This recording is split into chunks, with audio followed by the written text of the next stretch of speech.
अस्सलामुअलैकुम everyone, I hope you all are doing good. Welcome to my new video. आज मैं शामी कबाब बनाने लगी थी। सुबह सुबह उठते ही मैंने पहले ये काम किया था क्योंकि मुझे पता था मैं सुबह से स्टार्ट करूँगी तो रात तक ये चलेगा। आपको तो पता है कि कितना इंसान के लिए हेक्टिक हो जाता है ऐसे एक्स्ट्रा काम करने, लेकिन अब ज़रूरत थी, मैं काफ़ी दिन से चाह रही थी तो बस टाइम नहीं मिल पा रहा था। बिजी थे, काफ़ी ज़्यादा बिजी रूटीन चल रही थी। तो फिर मैंने आज इरादा किया कि नहीं, बस कुछ भी हो जाए, जो जितनी भी मसरूफियात हों, बस ये करना है तो करना है, करके रहूँगी। तो सबसे पहले मैंने चिकन निकाल लिया था, उसको तो पानी में भिगोया कि नरम हो जाए। फिर दाल के मेरे पास जो पैकेट थे मैंने वो अच्छे से वॉश कर लिए। वॉश लाजमी किया करें दालों को। लोग फिर ना अचानक कुछ लोगों के घरों में मैंने ये चीज़ देखी है कि वो कहते हैं कि दाल के एंड पे वो होता है, कचरा होता है, यानी पत्थर वगैरह। तो वो दरअसल आपने वॉश नहीं की होती है। आप अच्छे से वॉश करो, वॉश करके आप इसको यूज़ करो तो कुछ भी नहीं होगा। अच्छे से धुली होगी ना जब वो, तो फिर इसमें कुछ भी नहीं होता। जैसे हम चावल बार बार धोते हैं और जैसे हम बाकी चीज़ें धोते हैं, हर चीज़ इस्तेमाल करने से पहले धोते हैं, इसी तरह दाल को भी धो लिया जाए तो अच्छी बनती है और कोई भी इसमें पत्थर वगैरह नहीं होते। चाहे मैंने अच्छे से खुले पानी से दाल को धो के इसके अंदर बोनलेस चिकन शामिल कर लिया था। मैंने अलग से वो रखा हुआ था फ्रीज़र में। जब चिकन लेके आए थे हम तो मैंने पहले ही ना कबाबों के लिए निकाल के रख लिया था बोनलेस चिकन। वो मैंने साइड पर किया। साथ मेरे पास जो खड़े मसाले थे, अगर आप इन्हें रोस्ट करना चाहते हैं यानी थोड़ी देर पका के पैन के ऊपर फिर ब्लेंड करना चाहते हैं तो भी वेल एंड गुड, बट इन्होंने इतना पकना था बाद में तो मैंने भी इन्हें रोस्ट नहीं किया। मैंने डायरेक्ट ब्लेंडर में डाले। मैंने सिनेमन डाली यानी दालचीनी, लौंग, काली मिर्च और सूखा धनिया, ज़ीरा और ये सारी चीज़ें मैंने ब्लेंड कर ली अच्छे से। ब्लेंड करके मैंने कहा मैं इन्हें ना दाल में शामिल करूँगी। बॉयल करने से पहले सारे मसाले आप शामिल कर दें। बाद की और चीज़ें होती हैं, ये मसाले जब अंदर तक पक जाते हैं ना वो बहुत अच्छे टेस्ट आता है। ये क्योंकि अंदर तक पक जाते हैं, दाल के अंदर जायका चला जाता है, चिकन के अंदर चला जाता है। तो मैंने तो इस तरीके से बनाए थे। वैसे मैंने कभी ये ना पहले सीखे नहीं है कहीं से, लेकिन चूँकि मैं खाती थी तो बनाते हुए देखा हुआ है, माएँ बनाती रहती हैं घर में। तो पहले तो मुझे शादी से पहले पता ही नहीं होता था कि कब बनाए अम्मी ने और कब रखे और कब ये सारी चीज़ें, बस हर टाइम बने बनाए मिलते थे, इतना अंदाज़ा नहीं था। बट पता चल जाता था कभी बीफ के बने हुए हैं, चिकन के बने हुए हैं, और किस तरह से अंदाज़ा था क्योंकि जो मेरी कुकिंग स्किल्स हैं वो थोड़ी सी बेहतर हैं। मतलब मुझे लगता है कि मुझे ना अंदाज़ा हो जाता है कि कैसे बनी हुई है चीज़। तो अभी फिर खैर मैंने ये बनाने थे। अभी मैंने किचन वगैरह भी क्लीन नहीं किया हुआ था। मैंने कहा चलो सबसे पहले कुकर चढ़ा के ना साथ साथ मैं किचन क्लीन करूँगी, साथ साथ मैं चीज़ें क्लीन करूँगी। यहाँ मैंने ऑयल रिफ़िल करना शुरू कर दिया। आपको तो पता ही है कि एक बॉटल तो बस 2-3 दिन की हांडी बनती है तो वो खाली हो जाती है, फिर मुझे रिफ़िल करना पड़ता है। मैंने कहा साथ आगे हाथ जो चीज़ें रिफ़िल करनी है, अभी भी स्पाइसेस में रिफ़िल करूँगी। ये वॉइस ओवर करते हुए मुझे याद आ रहा है कि काफ़ी चीज़ें ना हफ्ते बाद, तो मतलब मैं कहती हूँ हर संडे को तो ये सारी चीज़ें आपको ना दोबारा से सेट करनी ही पड़ती हैं। तो बस कल भी संडे था और कुछ यूँ ही मेरी मसरूफ़ियत थी। खैर मेरे लिए क्या संडे क्या मंडे, आजकल तो सारे ही संडेज़ चल रहे हैं और घर पे रह के वाक़ई आपको दिनों का भी अंदाज़ा नहीं होता। ऐसे तो आपको वीकेंड का इंतज़ार होता है, बहुत सारे काम पेंडिंग होते हैं कि हमने करने। मेरे पास जब भी वीकेंड आता था ना शुरू से अब तक, तो मेरा सबसे मेन काम होता था मैंने अपने कपड़े प्रेस करने हैं फुल वीक के लिए। और बस कुछ करूँ ना करूँ, मैं अपने कपड़े प्रेस करके रखती होती थी क्योंकि और तो कोई ख़ास रिस्पॉन्सिबिलिटी नहीं थी। तो मैं अपने सारी अपनी वार्डरोब सेट करके, अपनी कबर्ड में सारी चीज़ें सेट करके, प्रेस करने वाले कपड़े और फ़ोल्ड करने वाले अपने जूते सारे सेट करने, और अगर कॉलेज जाती थी या यूनिवर्सिटी जो भी, तो यूनिफ़ॉर्म सेट करने, अपने जो चीज़ें मतलब वीक में मैं यूज़ करती हूँ उनको ना मैं सेट करती थी। और अब मैं कहती हूँ अब तो पता ही नहीं होता है कि आजकल तो जैसे मैं घर पे हूँ 2 महीने से, तो संडे है, मंडे है, मेरे लिए सारे दिन इक्वल है। वैसे पहले हम जब इकट्ठे थे दोनों तो फिर मुझे वीकेंड का वेट होता था कि यस अब संडे को मैंने अच्छा नाश्ता बनाना है, तो हमने इकट्ठे नाश्ता करना होगा, अच्छा करना होगा। तो बस वो इंतज़ार होता था, पूरा दिन हम इकट्ठा स्पेंड करेंगे। लेकिन अब ज़ाहिर है आपकी रूटीन वैसी हुई भी है। बस आप भी दुआ किया करें मेरे लिए, मैं भी दुआ करती हूँ अल्लाह पाक जल्दी से ये खैरियत से टाइम गुजार ले। और इंसान मुकम्मल ही होता है, अपने अपनों के साथ ही मुकम्मल होता है। ऐसे कोई ज़िंदगी नहीं होती, आप जितना भी कर लो। मैं तो ये कबाब बनाते हुए सारा दिन सोच रही थी सबके लिए इतनी मेहनत कर रही हूँ, इतनी स्ट्रगल करती हूँ, हर आने वाले मेहमान के लिए, हर घर के बंदे के लिए, लेकिन जिसके लिए मैं आई हूँ वो उसको ही मैं कुछ नहीं करके दे पा रही। तो कितना मुश्किल होता होगा ना, मतलब मैं चाहते हुए भी कुछ नहीं कर पा रही। आज तक मैंने उनके लिए कोई स्ट्रगल नहीं की, मतलब हमें पता ही नहीं है एक दूसरे का इतना। बस ये बात जब सोचती हूँ तो फिर दिन का बैठ जाता है। फिर अल्लाह ताला से यही कहती हूँ कि अल्लाह तू बेहतरीन करने वाला है, तूने अभी तक बेहतरीन किया है ना, आगे भी बेहतरीन करी, हमें हमारी नियतों से नवाजता रही, और तू बेशक नवाजने वाला है, बेहतरीन करने वाला है। कि चलो मैं वो लोग यहाँ पे नहीं है, उनके वालिदैन के पास तूने मुझे छोड़ा है, मुझे चुन लिया है। अपनी तरफ से मैं जो जो कर सकती हूँ मैं कर रही हूँ। इंसान बेशक बदला ना दे सके, लेकिन अल्लाह की ज़ात हर चीज़ को पहचानती है, जानती है। कि हाँ मैं कबाबों के अंदर डालने वाला मसाला तैयार कर रही हूँ, यानी मैं प्याज चॉप कर रही हूँ। और यहाँ पे मैं, कुछ लोग नहीं शामिल करते लेकिन ये मेरी रेसिपी है और मैं सबसे पहले आपको ये बता दूँ ये बहुत अच्छे बने थे कबाब।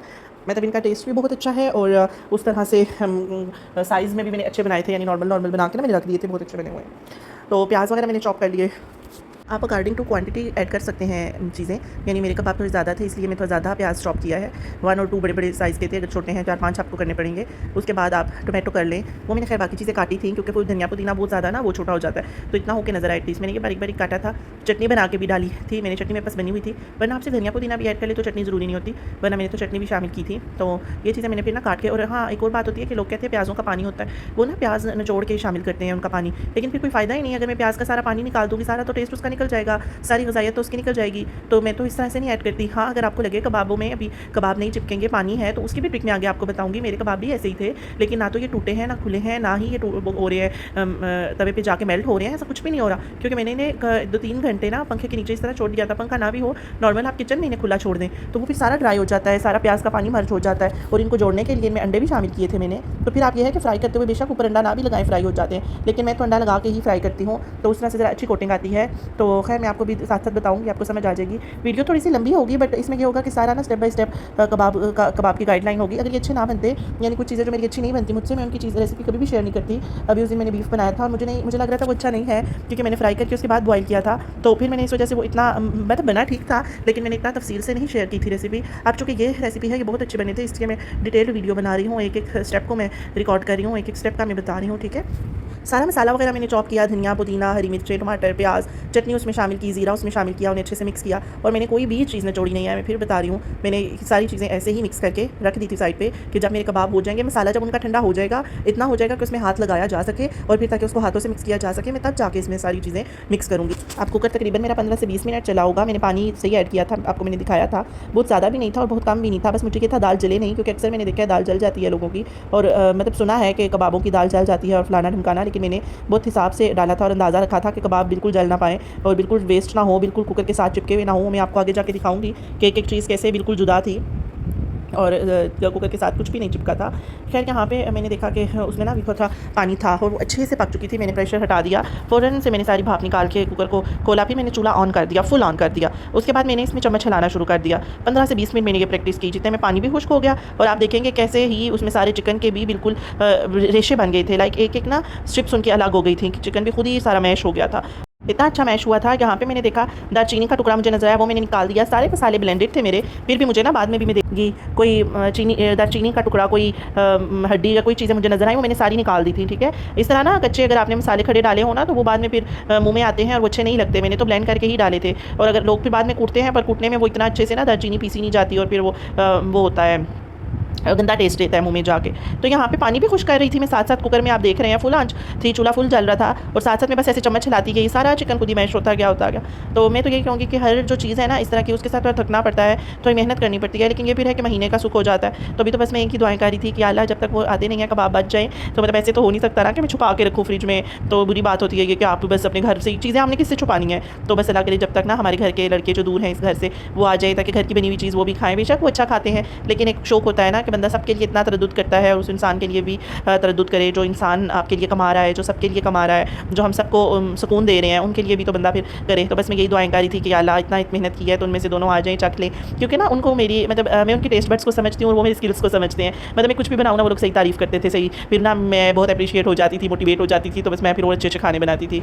तो अभी बाद में ज़ाहिर है फिर वैसा इन्वायरमेंट नहीं रहता है आपके पास, तो फिर बंदा बस चुप हो जाता है कि क्या अब किसी से मैं क्या पूछूं।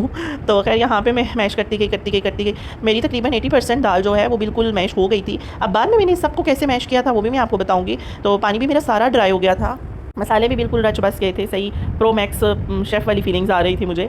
तो मैंने कहा आज तो सही मुझे लगता है कि मैं ख़ानदानी कोई शेफ़ हूँ। हालांकि ना यहाँ पे लोग इतना इस तरह नहीं करते, वो इतनी कुकिंग शुकिंग घर पे नहीं करते, और कोई ज़्यादा खाना बनाना हो तो शेफ़्स ही होते हैं, और कोई इस तरह का हो कबाब वगैरह वो मार्केट से ही आते हैं। मैंने वैसे मार्केट में मैंने लाए हैं फ्रोज़न, 1-2 दफ़ा हमने टेस्ट किए हैं, मुझे तो बिल्कुल अच्छे नहीं लगे। वो तो बिल्कुल दाल होती है और इतने छोटे छोटे साइज़ में, और बिल्कुल वो टूट जाते हैं, पैन पे डालते जाओ वो टूट जाते हैं। एक तो बिल्कुल एक दफ़ा मेरा पूरा पैकेट ही मेल्ट हो रहा था, पता नहीं उनमें अंडा नहीं था या क्या चीज़ थी, हालांकि मैं गर्म ऑयल में डाल रही थी, फिर भी ना वो सारे टूट का शिकार हो रहे थे और इतना मुझे अजीब लग रहा था कि अल्लाह ऐसे ही बाहर से लाई भी हैं। बस उन दिनों घर पे कुछ ख़त्म हुए थे, ऐसे मैं घर से ख़त्म होने नहीं देती, मतलब जितनी भी टाइम से मैं यहाँ आई हुई हूँ मेरा यही होता है कि मेहमान आए या कोई घर पे कुछ अच्छा खाना ना बना हो, या नाश्ता है अंडा अवेलेबल ना हो, या कोई ऐसी चीज़ खाने का दिल करे शाम में चाय के साथ, तो होने चाहिए। तो मैं बनाती रहती थी, लेकिन इतने इस तरह ना मैंने इतने कॉन्फिडेंस से कभी भी नहीं बनाए। बस यही होता था पता नहीं क्या बनेगा। इस दफ़ा तो मैं कॉन्फिडेंस से बना रही हूँ और बड़े शौक से बना रही हूँ। मैंने अपनी अम्मी को बताया कि मैंने ना शामी कबाब बनाए, तो यकीन ही नहीं हो रहा था, लेकिन अब उन्हें ना वीडियो देख के ज़रूर यकीन होगा कि वाकई मेरी बेटी ने बनाए हैं और वो रेसिपी भी सही बता रही है, गलत नहीं बता रही। लेकिन माएँ फिर भी कोई ना कोई नुक्ताचीनी निकाल देती हैं, वो फिर भी कहेंगी नहीं यहाँ से ये गलत था, यहाँ से ये गलत था, क्योंकि ज़ाहिर है वो तो प्रो मैक्स होती हैं, उन्हें तो सारी ज़िंदगी इतने अच्छे खाने बना के गुजारे थे। हम लोगों का तो भी स्टार्ट है, हज़ारों गलतियाँ होंगी, तो फिर जाके हमें कुछ ना कुछ समझ आएगी।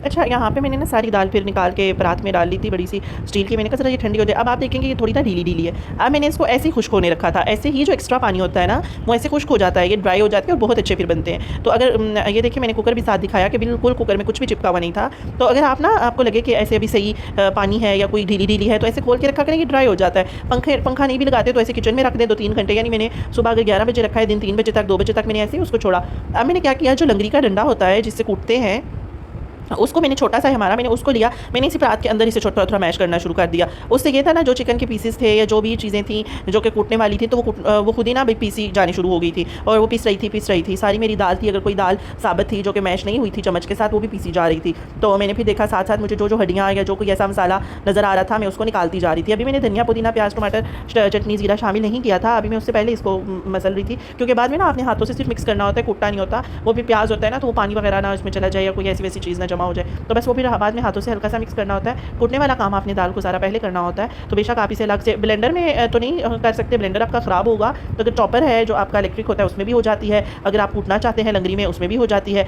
मैंने तो बस ऐसे ही डायरेक्ट कर ली थी और बहुत अच्छी हो गई थी मेरी, मतलब मुझे इसके बाद ज़रूरत नहीं थी। अगर तो मुझे ज़रूरत होती ना, मुझे लगता है दाल सही नहीं पीस रही, तो मैं फिर ना लंगरी में ही करती।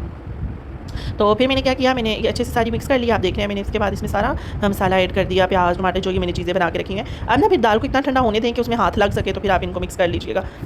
अच्छा, मैं ये आपको फ्रीज़र में सेव करने की भी एक ट्रिक बताऊंगी। ये मतलब हम ऐसे ही मेरी अम्मी करती थी, सेव करती थी। और इस तरह ना ये होता है कि आपके पास जितने भी शामी कबाब हों, जितने भी ऐसे फ्रोज़न आइटम्स हों, तो वो थोड़ी सी जगह पे सेव हो जाते हैं। तो मैं आपको भी ना वो ट्रिक भी बताऊंगी। यहाँ पे आपने देखा है कि सारा मैंने अच्छे से कूट लिया था, सारी उसमें से हड्डियाँ वगैरह निकाल ली। कोई सिनेमन का टुकड़ा या कोई ऐसी चीज़ मुझे नज़र आई जो सख्त थी, और मैंने वो निकाल ली। मैंने इसमें सारा मसाला फिर शामिल किया। तो अब इसको मैं कूटूंगी नहीं, अब मैं इसको सिर्फ मिक्स करूँगी। साथ में मैंने 4-5 एक अंडा मैंने बाद में ऐड किया था, यानी मैंने 5 अंडे इसके अंदर शामिल किए थे। अगर आपकी क्वांटिटी कम है, आप सिर्फ एक अंडा शामिल कर लें, 2 कर लें, 3 कर लें, तो आपको अंदाज़ा हो जाएगा। अब मुझे फील हो रहा था कि ये ढीला हो गया, ज़ाहिर है अंडे शामिल हुए हैं, प्याज टमाटर शामिल हुए हैं। अब मैंने इसको स्टे के लिए छोड़ दिया था। ठीक है, ऐसी जगह छोड़िएगा जहाँ इस पर कोई मक्खी या ऐसी चीज़ ना आके बैठे। ऊपर से ना जाली के साथ आप ढाँप दें तो इट्स बेटर। मैंने ढाँप दिया था, क्योंकि आप अभी देखिए, अभी मुझे ना लग रहा था कि नहीं, अभी ये चीज़ें ऐड हुई हैं, इन्हें थोड़ा सा ड्राई होने की ज़रूरत है, वरना ये ना हो कि कबाब मेरे हाथों के साथ चिपके। टूटेंगे तो नहीं, बट हाथों के साथ चिपके नहीं। अब आप देखिएगा कि बाज़ियाब फ़र्क होता है। बाद में मैं आपको ना जब मिक्स करते हुए बताऊँगी कि कैसे वो सख्त होने शुरू हो गई थी। यहाँ पे मैंने अच्छा सा दाल अंडे सारा मसाला मिक्स कर लिया। कूटा नहीं है, क्योंकि ये ना ऑलरेडी छोटा छोटा कटा हुआ है। वो फिर अगर कूट लो, ब्लेंड कर लो, तो वो फिर पता ही नहीं चलता कि इसमें कोई सब्ज़ी भी डली हुई है, धनिया पुदीना भी डला हुआ है, प्याज टमाटर भी डला हुआ है। तो हमने डाला है तो पता चलना चाहिए भाई हमने डाला है। मैं तो उस बात के हक में नहीं होती कि सब कुछ ही ब्लेंड कर दो, सब कुछ ही कूट दो, सब कुछ ही पीस दो। नहीं, मैंने कटिंग करके डाली है हरी मिर्चें। हरी मिर्चों का साइज़ में थोड़ा बड़ा ही रखा था, इसलिए बड़ा रखा था ताकि अगर किसी ने हरी मिर्च नहीं खानी तो वो अपने बाइट से निकाल सके इजीली, यानी कि हरी मिर्च ज़बरदस्ती उसके अंदर चला जाए। फिर अब ना मैंने थोड़ी देर स्टे दिया सारी दाल को, और ये आप देखेंगे कि थोड़ी थोड़ी हार्ड हो गई थी, मतलब इतनी हो गई थी कि हाथों के साथ चिपके बगैर बहुत इजीली ना कबाब बन रहे थे। और इतना जल्दी ये कबाब बन गए थे, इतना जल्दी बन गए थे, मतलब देख के ना मुझे लगता था 6-7-8 घंटे लग जाएंगे, बट नहीं, बहुत जल्दी जल्दी बन रहे थे, क्योंकि ना ये चिपक रहे थे ना ये टूट रहे थे, और बहुत बहुत बहुत अच्छे बने थे। और फिर मैंने क्या किया, इनको थोड़ा इस तरह से ना मैश करना शुरू किया। बीच में से कोई हड्डियाँ, कोई दालचीनी का टुकड़ा, लौंग का टुकड़ा, कोई ऐसा वैसा टुकड़ा था, तो मैंने वो साथ साथ सारे निकाल दिए। मैंने साथ साथ सब कुछ निकाल दिया कि कोई भी हमारे मुँह में ना आए। और मुझे तो ये गर्म मसाले जब मुँह में आते हैं बहुत बुरे लग रहे होते हैं। तो शामी कबाब तो ऐसी चीज़ है, हर घर में हर फ्रिज में पाई जाती है, और पाई जानी भी चाहिए। बड़ा मज़ा आ रहा है जब से शामी कबाब बने ना, तकरीबन अभी 2-3 दिन बाद में वॉइस ओवर कर रही हूँ।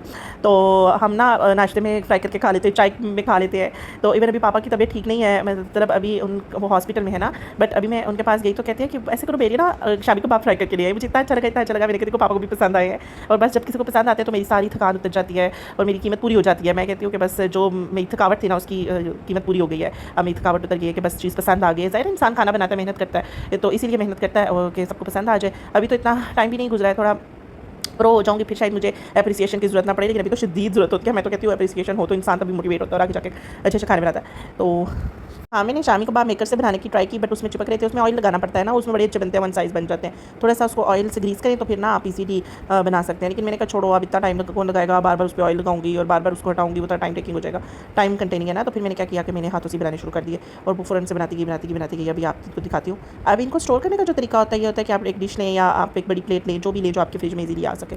आप उसमें सबसे नीचे एक तह तो लगा लें, 4-5-6-10 जितने कबाब आते हैं आप लगा लें। फिर ऊपर ना आप बेशक कोई बटर पेपर काट के रखें, शॉपर काट के रखें, या कोई भी साफ़ चीज़ उसके ऊपर ना ऐसे बनाते जाएं आप उसके ऊपर। फिर शॉपर रखा या बटर पेपर रखा, ऊपर कबाब, फिर बटर पेपर, कबाब। तो आप ना एक ही डिश के अंदर तकरीबन 100-150 कबाब इजीली रख सकते हैं।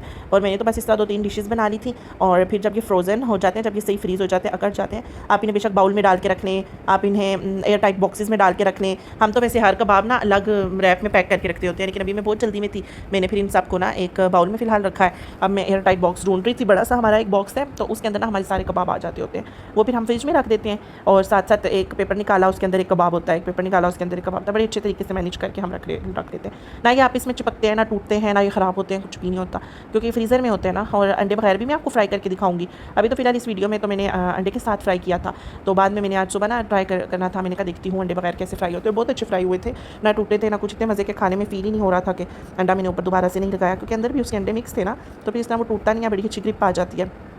मसाले भी बहुत मुनासिब थे, मसाले आपने देखे हैं, मतलब बहुत तेज़ तुर्श मसाले नहीं थे वो, फिर ना वो गर्म मसालों से काला काला हो जाता है सामान। अभी देखिए दाल का रंग भी आ रहा है चिकन के, आपको ना चिकन के वो नज़र आ रहे होंगे जो ये मैश किया है ना चिकन बीच में। अगर ये मैं ब्लेंड कर लेती चिकन या कूट लेती बिल्कुल ही, तो वो पता ही नहीं चल रहा होता कि चिकन भी डला हुआ है। तो ऐसे ही ज़रा मैश हुआ हुआ है, वो फिर पता चलता है कि हाँ चीज़ ये हमने पता नहीं चलाना, लेकिन टेस्ट आता है ना, एटलीस्ट वाइब्स आती हैं कि हाँ डली हुई है कोई चीज़, दाल दाल नहीं फील होती, क्योंकि ऐसे मुँह में दाल दाल आ रही हो तो वो भी अच्छा इम्पेक्ट नहीं चाहता है। एक बात बताती चलूँ कि अभी फिर एग्ज़ाम सीज़न मेरा चलने लगा है, और मैं तो ऐसी हूँ ज़िंदगी में जितनी भी बड़ी हो जाऊँ, मुझे ना ऐसे एक फ़ोबिया और होता है। मुझे अब ख्वाबों में भी आ रहा होता है कि मैं एग्जामिनेशन हॉल में बैठी हुई हूँ, मुझे कुछ भी नहीं आता, और कुछ भी नहीं आता ना, मतलब फिर मुझे इतना दुख होता है, इतना रिग्रेट होता है, काश मैं उस टाइम मोबाइल यूज़ ना करती, मैं पढ़ लेती, काश वो टॉपिक में एक दफ़ा और पढ़ लेती, काश मैं वो बुक खोल लेती, ये हो जाता वो हो जाता। मुझे ना फिर बहुत बहुत ज़्यादा ना बहुत है उसे क्या बोलते हैं, रिग्रेट को, यानी अफसोस होता है, दुख होता है।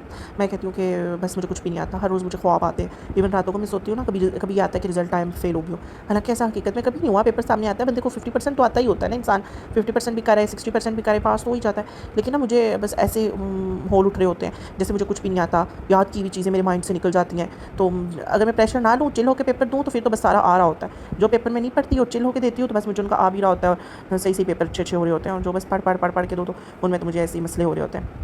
एक पेपर मैंने इतना अच्छा पढ़ाई करके दिया था, इतना अच्छा, सारा पेपर ठीक था, और उसमें 1.5 मार्क्स की डिडक्शन। मैं कहती हूँ आज तक वो 8 नंबर ने काटा कहाँ से है, मैंने तो इतना अच्छा पेपर सॉल्व किया था, कोई उसमें कोमा फुल स्टॉप एक चीज़ भी मैंने गलत नहीं की, कोई स्पेलिंग कुछ भी गलत नहीं था। तो पता नहीं फिर भी नंबर कट जाते हैं जब पता ही नहीं चलता। और कभी तो इतना अच्छा पेपर करके आती हूँ, इतना अच्छा करके आती हूँ, तो इतने गंदे गंदे नंबर आ जाते हैं, और फिर मुझे ना दुख होता है। मैं कहती हूँ इतना अच्छा मैंने पेपर सॉल्व किया था ज़ालिमों, 10 लाइनों के 2 नंबर तो दे देते। तो इतनी अच्छी मैंने बातें लिखी थी बीच में, आप लोग को मेरी बातों के नंबर दे देने चाहिए थे, इतनी अच्छी मैंने एग्जाम्पल्स लिखी थी। सर सारी मैं अपनी नॉर्मल ज़िंदगी से एग्जाम्पल्स उठा रही होती हूँ, सारी मैं अपनी ना मतलब ऐसी ऐसी बातें लिख रही होती हूँ, और टीचिंग का भी एक्सपीरियंस है मुझे, वो भी मैं कुछ ना कुछ लिख रही होती हूँ। कुछ सब्जेक्ट्स मैंने पहले पढ़े हुए हैं दूसरी डिग्री में, तो वो ना फिर इस तरह मैं अच्छा लिखती हूँ, फिर भी ये 1.5 नंबर ही नहीं देते। फिर मेरे दिल से इतनी दुआएं निकलती हैं, मैं कहती हूँ तुम लोग बहुत बदतमीज़ है ना, यूनिवर्सिटी वाले मुझे नंबर ही नहीं देते। खैर मैं नाम इसलिए नहीं ले रही कि ये ना कोई मेरी वीडियो देख ले तो मुझे दोबारा से फिर कर दे कहेगा कैसे देखो ज़रा हमें बदनाम करिए। तो बस ये ज़िंदगी में ना मेरे चलता रहता है, ये छोटे छोटे मसले हैं ना मेरी ज़िंदगी में, और इन मसलों की वजह से मैं अक्सर परेशान रहती हूँ, दुखी रहती हूँ, स्ट्रेस में रहती हूँ, डिप्रेस रहती हूँ, डिप्रेशन में रहती हूँ, एंग्जाइटी में रहती हूँ। ये चीज़ें मुझे ना बहुत डिस्टर्ब करती हैं, और लेकिन फिर क्या करूँ, इनके बगैर भी कोई ज़िंदगी नहीं है, पढ़ाई के बगैर भी कुछ नहीं है इंसान। पढ़ूंगी तो कुछ बनूंगी ना, और अगर पढ़ूंगी नहीं तो फिर क्या करूँगी ना कमी। नहीं जी, मैंने तो एक किस्सा भी सुना दिया, और अभी भी कबाब ढेरों के ढेर रहते हैं, ढेरों के ढेर बना चुकी थी, ढेरों के ढेर रहते थे यहाँ पे। फिर मुझे तो 4 काम और याद आ गए। एक डिश में ये देखिए मैंने कितने तरतीब से रखा, फिर मैंने कहा चलो पूरे घर में मैं स्प्रे करती हूँ अच्छा सा, ताकि खुशबू आ जाए, खुशबू वाला किया है मैंने खुशबू तो फिर मैंने कबाब वगैरह फ्राई किए, बहुत अच्छे फ्राई किए मैंने, गोल्डन और बड़े मज़े के बने थे, इतने अच्छे लग रहे थे। बस पापा को पसंद आए, मुझे पसंद है, सबको पसंद आया। खैर हम सब ने खाए हैं। ज़ाहिर है दुनिया जहाँ की मेहनत थी तो अच्छे तो होंगे ही। तो अब जो खाना चाहता है वो आए मेरे पास विजिट करिए। अभी ये बहुत ज़्यादा बने हुए हैं, और मैं सबको फ्राई करके दूँगी, पर हेड 2-2 कबाब फ्राई करके दूँगी, ठीक है, पर मील। उसके बाद जब ये कम हो जाएंगे, ख़त्म हो जाएंगे, तो फिर हम और बनाएंगे। फिर अगली दफ़ा मामा से बनवाऊँगी ना, वो ज़रा उनकी भी रेसिपी सामने आ जाएगी, और वो भी खुद भी सीख लूँगी, आप लोग को भी बता दूँगी नेक्स्ट टाइम इंशाल्लाह। इस दफ़ा तो बस वो थोड़ी बिजी थी, तो मैंने कहा चलो मैं ही बना लेती हूँ, और वरना मेरा इरादा था मैं इस दफ़ा उनसे बनवाऊँगी ना, क्योंकि वो कह रही थी मेरी बहुत अच्छी रेसिपी है। मैंने कहा ठीक है मैं ना आपसे बनवाऊँगी। अच्छा, अब जो खाने वाले हज़रात हैं वो भी आ जाएँ, खा लें, मज़े कर लें, एंजॉय कर लें, ताज़ा फ्राई करके दूँगी। और इसके बाद मैंने चाय बना ली अच्छी सी चाय भी मैंने फेंट के बनाई थी, ताकि अच्छा। एक तो वॉइस ओवर करते हुए मुझे 1000 बार बीच में से उठना पड़ता है, 1000 दफ़ा मुझे जोड़ तोड़ करने पड़ते हैं। मुझे भी समझ नहीं आ रही थी मैंने कहाँ तक बात छोड़ी थी, कहाँ तक बात की थी, वो ना फिर मेरी किसी कहानी याद रह जाते हैं। आपको तो पता है बस मेरी किसी कहानियाँ ही होते हैं। और हाँ, मैं इतना रियल में इतना तेज़ नहीं बोलती, मैं वॉइस ओवर में इसको 2x पे लेके जाती हूँ। मतलब अगर 10 मिनट की वीडियो है तो मुझे 20-30 मिनट बोलना पड़ता है, तब जाके वो फिर ना इतनी क्रॉप करती हूँ मैं, ज़रा ना फास्ट करती हूँ। बिल्कुल मैं फिर आहिस्ता बात या सुनने में दिक्कत होती है, कौन मेरी आहिस्ता बातें सुनता है। खैर मैंने सारे काम खत्म किए, भी कबाब बनाने रहते थे। फिर मैंने कहा चलो बाहर बैठ के कबाब बनाऊंगी, मेरी टांगें थक गई हैं, मेरी टांगें इतनी थक गई मुझसे खड़े होकर नहीं बनती, खड़े होकर बना के इतने काम करके। उसके बाद शाम में बस मैंने बाहर रखा, फिर मैंने और मामा ने मिलकर थोड़े बहुत रह गए थे बना लिए, तकरीबन 5 से 6 मिनट लगे थे, फटाफट बन गए थे। और फिर मैंने इसको साल को फ्रीज़र में रखा, सॉरी। फिर जब ये फ्रीज़ हो जाती है ना कबाब सारे अच्छी तरह से, तो फिर आप ना इन्हें यूज़ कर सकते हो इजीली। वैसे अमूमन हमारी माएँ बना के रखती है, हमें पता ही नहीं होता, लेकिन मेरी रिक्वेस्ट है कि अपनी माओं को सुख दे। हर लड़की ना कोशिश करे, वीकेंड में तो फ्री होते हैं ना, अगर स्टडी भी है, जॉब है, या जो भी है, वीकेंड पे हफ्ता इतवार को तो कोई नहीं, आपके कुछ घंटे लगेंगे, पर आपको ना कितने एक महीने का सुख हो जाएगा। तो लाजमी अपनी माओं की हेल्प करें, अपनी माओं को सुख दें, अपनी माँ के लिए बना के रखें। बाद में आपका दिल भी चाहेगा कि अपनी माँ के लिए कुछ बनाए, पर इंसान के पास तब टाइम नहीं होता, फिर इंसान बिल्कुल घर से नहीं निकल सकता और कुछ भी नहीं कर सकता, अपनी माँ के पास जाकर रह नहीं सकता। ज़ाहिर है फिर अपनी जिम्मेदारियाँ होती है, अपनी ज़िंदगी होती है। तो बस अभी से स्ट्रगल करें, जिन जो अपनी मदर्स के पास है उनको सुख दें, और जो अपने इन लॉज़ में है उन्हें सुख दें। जान का क्या है, आखिर में कब्र में ही जाना है ना, कब्र में कीड़ों नहीं खाना है, मिट्टी में ही जाना है, तो इसको बचा के क्या करना है। ठीक है जी, मैंने बहुत सारी बातें कर दी, बातों के साथ ही वीडियो को भी एंड करते हैं। अपना बहुत ख्याल रखिएगा, मिलते हैं नेक्स्ट वीडियो में। अल्लाह हाफिज़।